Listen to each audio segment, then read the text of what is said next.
The Damned Thing by Ambrose Bierce. 4. In the diary of the late Hugh Morgan are certain interesting entries having, possibly, a scientific value as suggestions. At the inquest upon his body, the book was not put in evidence. Possibly the coroner thought it was not worthwhile to confuse the jury. The date of the first of the entries mentioned cannot be ascertained. The upper part of the leaf is torn away. The part of the entry remaining is as follows. Would run in a half circle, keeping his head turned always towards the center, and again he would stand still, barking furiously. At last he ran away into the brush as fast as he could go.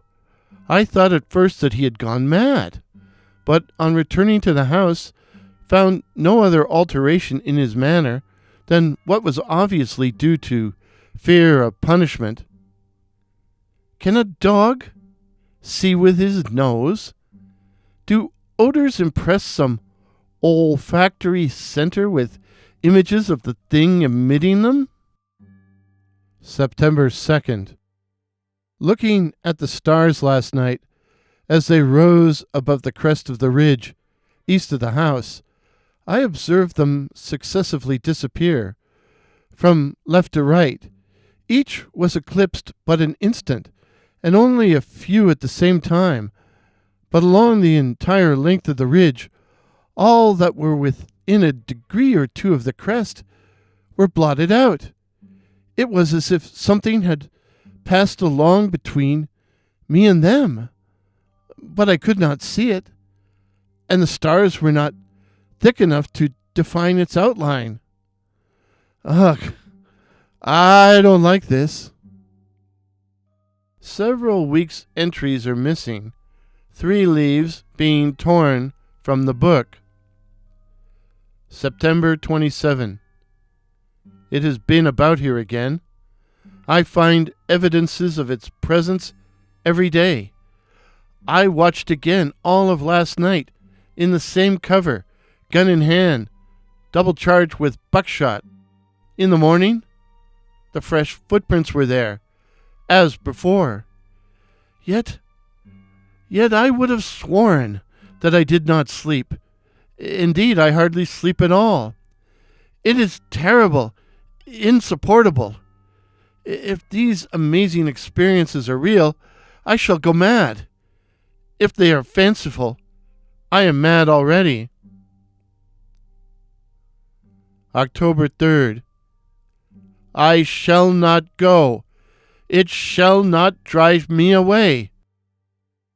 No, this is my house, my land. God hates a coward. October 5th. I can stand it no longer. I have invited Harker to pass a few weeks with me.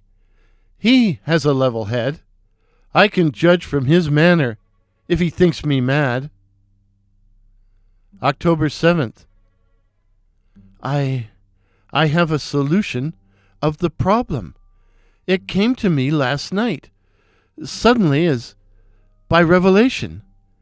How simple, how terribly simple. There are sounds that we cannot hear. At either end of the scale are notes that stir no chord of that imperfect instrument, the human ear. They are too high or too grave. I have observed a flock of blackbirds occupying an entire treetop, the tops of several trees, and all in full song. Suddenly, in a moment, at absolutely the same instant, all spring into the air and fly away. How? They could not see one another. Whole treetops intervened. At no point could a leader have been visible to all. There must have been a signal of warning or command, high and shrill above the din, but by me unheard. I have observed, too, the same simultaneous flight when all were quiet among not only blackbirds, but other birds. Quail, for example, widely separated by bushes, even on opposite sides of a hill. It is known to seamen that a school of whales basking or sporting on the surface of the ocean, miles apart, with the convexity of the earth between them, will sometimes dive at the same instant, all gone out of sight in a moment. The signal has been sounded, too grave for the ear of the sailor at the masthead and his comrades on the deck, who, nevertheless, feel its vibrations in the ship as the stones of a cathedral are stirred by the bass of the organ. As with sound, so with colors. At each end of the solar spectrum, the chemist can detect the presence of what are known as actinic rays. They represent colors, integral colors in the composition of light, which we are unable to discern. The human eye is an imperfect instrument. Its range is but a few octaves of the real chromatic scale. I am not mad. There are colors that we cannot see. And, God help me, the damn thing is of such a color.